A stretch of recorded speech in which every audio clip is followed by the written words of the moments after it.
Gardaïa, Hôtel des Dunes, 1er août 1981, 23h40.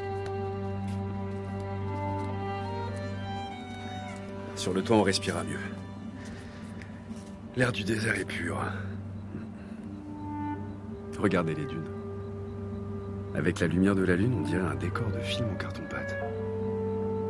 C'est magnifique. On peut s'asseoir là, non? J'ai un peu froid. Buvez un peu de vin. On n'a encore rien trouvé de plus efficace pour se réchauffer. C'est du gris d'Aboukia. J'ai trouvé que ça dans le bar d'Ibrahim. Alors, ça vous dit de vous asseoir? Oui, pourquoi pas.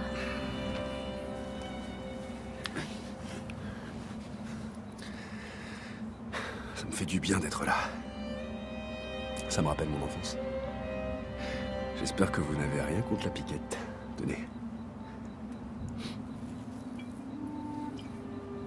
Ma famille venait de Constantine. Mon père est mort en Algérie. Il me reste juste des cousins ici. Ma mère et mes frères sont en région parisienne.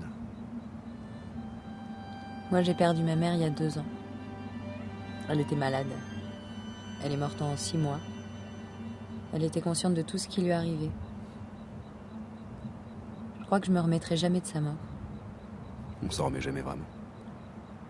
J'ai presque pas connu mon père. Il est mort quand j'étais gamin. Je suis désolée. Sa mort, je l'associe à mon départ d'Algérie. Ma mère voulait autre chose pour nous. On est arrivé à Paris quand j'avais 9 ans. Enfin, Paris. Vous connaissez la banlieue nord? Pas vraiment. J'ai grandi avec ma mère et mes 2 frères dans un tout petit appartement, derrière la porte de Saint-Ouen. On dormait tous les 4 dans la chambre. On était plutôt heureux. Même si à l'école j'étais un arabe avant d'être un copain de classe. Au lycée, puis surtout à la fac, les choses ont changé.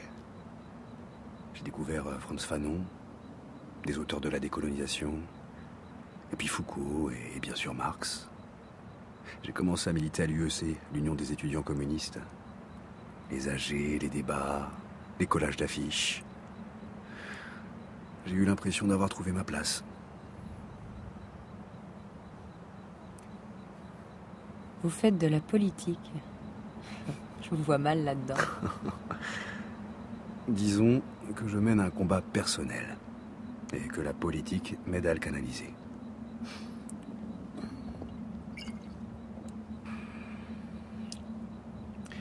Ibrahim nous en voudra pas si on finit la bouteille. Vous pouvez y aller franchement.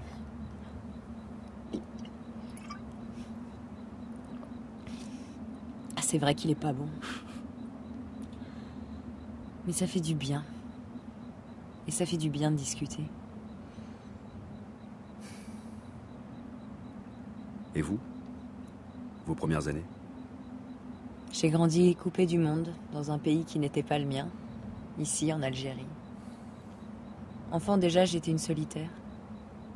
Je suis fille unique et j'ai jamais eu d'amis de mon âge. Mais la solitude me convient, je crois. Et votre boulot à Gaz de France? Je côtoie très peu mes collègues. Je suis souvent en déplacement. Toujours dans des trous perdus comme ici? Mon métier demande beaucoup de renoncement. Accepter de mettre sa vie privée au second plan. Il n'y a pas assez de temps, pas assez de place pour autre chose. Au fond, je suis un peu comme vous, au milieu de tout ce désert. Je fais le point. Vous partez quand pour la raffinerie de Sonatrach? Il arrivera un jour, votre collègue?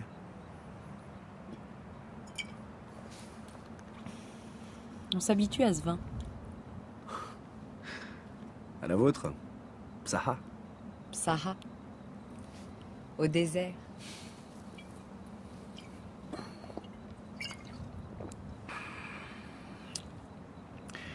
On peut peut-être se tutoyer maintenant qu'on a partagé le désert. Comme tu veux.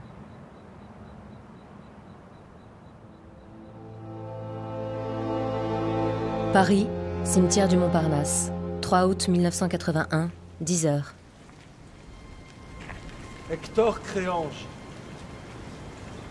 Nous garderons tous à l'esprit Cette noble et haute silhouette que l'on aimait à croiser dans les sommets internationaux.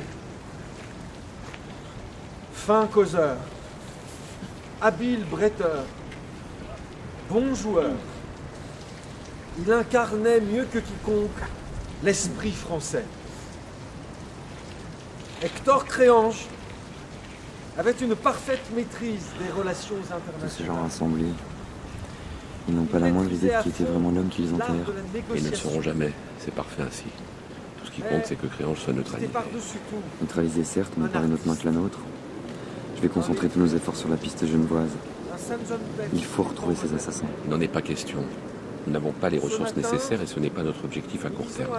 Concentrez-vous sur sa fille. Mais il nous faut pourtant bien découvrir qui est derrière la mort de Créange. Votre maison, c'est le boulevard Mortier, pas le quai des Orfèvres. Hector Créange vous obsède à tort, alors que désormais c'est un détail. Je vous le répète, concentrez-vous sur la fille. Mais en remontant cette piste, on devrait enfin comprendre ce qu'il essayait de faire. Mathieu, cette conversation devient embarrassante. Ce n'est ni le moment, ni le lieu. Vous avez poussé Créange à la faute en intensifiant vos efforts pour le retrouver. Vous avez fait ce qu'on attend d'un bon soldat, trouver l'ennemi et le détruire. Le président en est très satisfait. Bravo. Et maintenant, suivez les directives. C'est compris. La patrie, la France.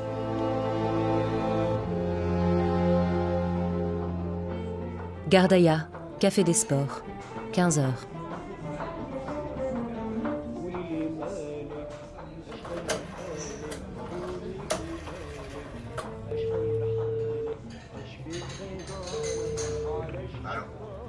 Allô, Benoît? C'est Karim. Karim, qu'est-ce que c'est que ce bordel?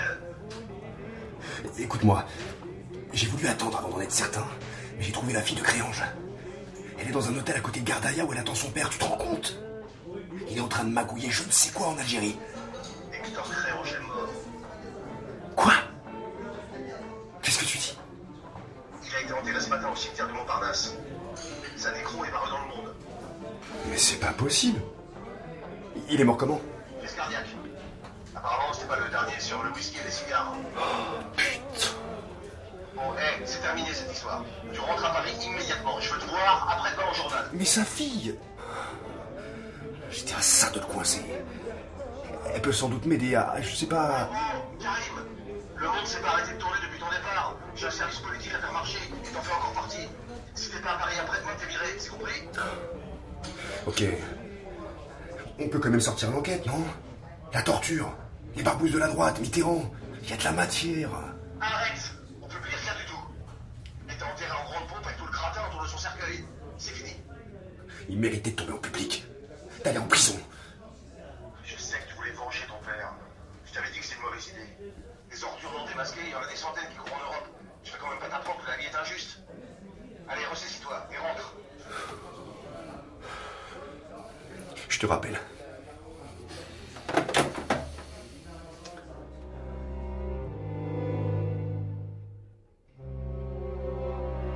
Hôtel des Dunes, 18h. C'est moi. Ouvre. Et ouvre.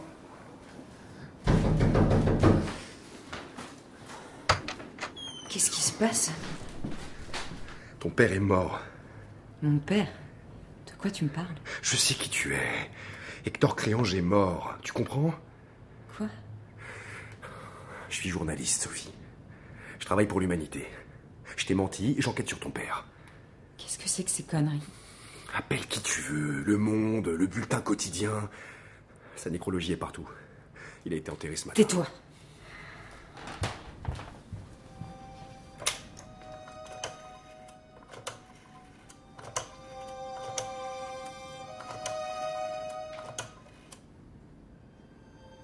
Allô, bonjour mademoiselle. Passez-moi les renseignements à Paris. Oui, j'attends. Merci. Toi, tu bouges pas. Allô? Je voudrais joindre la rédaction du bulletin quotidien, s'il vous plaît.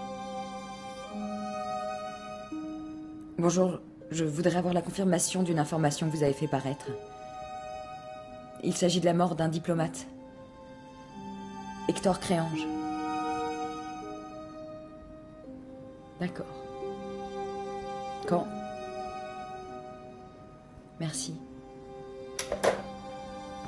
Sophie. Recule. Je m'appelle Jeanne et tu le sais très bien. Tu travailles pour qui? Les services secrets algériens? La CIA? Qu'est-ce qui te prend? Lâche cette arme. T'es malade? Je te l'ai dit, je suis journaliste. J'ai ma carte presse. Regarde. Je m'en fous de ton bout de papier. Qu'est-ce que tu viens chercher ici? Pourquoi tu me tournes autour depuis tout ce temps? J'enquête sur le passé militaire de ton père en Algérie. Je suis allé à Béchar. J'ai parlé avec Smina Hadfi. C'est elle qui m'a mis sur la piste de l'hôtel. C'est ton père que je voulais rencontrer. Comment connais-tu Smina? Hector Créange a commis des atrocités ici, pendant la guerre. Il a tué des innocents. Tais-toi! Mon père vient de mourir et tu l'insultes. Mon père est mort aussi. À cause de ton père. T'es pas la seule à être en colère. Maintenant, je sais pas pourquoi t'as une arme, mais je te demande de la baisser. Parce que je suis pas une menace pour toi. Et je te demande aussi de me laisser partir. Mon enquête est finie, je rentre à Paris. Il devait venir me chercher. Pourquoi t'a-t-il embarqué? Je peux pas t'en dire plus. Pour ta propre sécurité.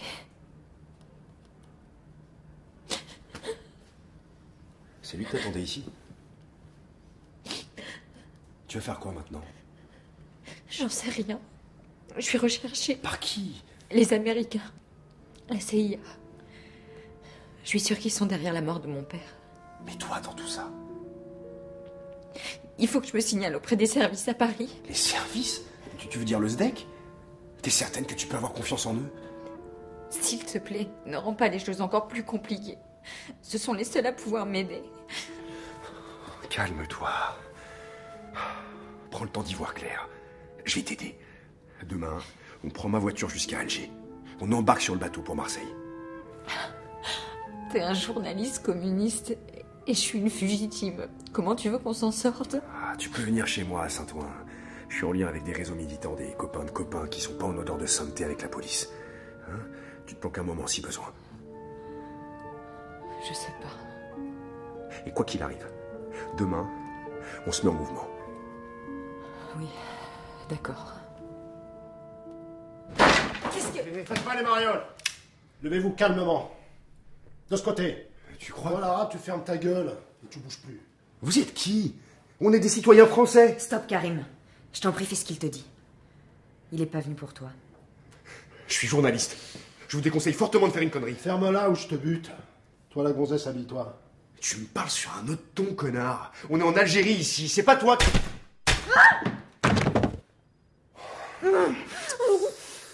Tu te tais. Tu te calmes. Tu vas faire exactement ce que je te dis si tu veux pas finir comme ton copain. On est d'accord? Bon. Alors je vais enlever ma main de ta bouche. Si tu hurles, je t'abats. Ce que t'as volé aux Amerlocs, c'est où? Je suis asthmatique. Je fais une crise. Tu me prends pour un con? Habille-toi vite et ferme-la. Mon médicament. Réponds d'abord. Je peux pas respirer. Arrête de me faire chier, on quitte la chambre. Lève-toi et habille-toi. Le sac, là. Ok, où ça, dans le sac? C'est comment? Bleu. Plastique. Y a rien. Qu'est-ce que tu fais? Ah.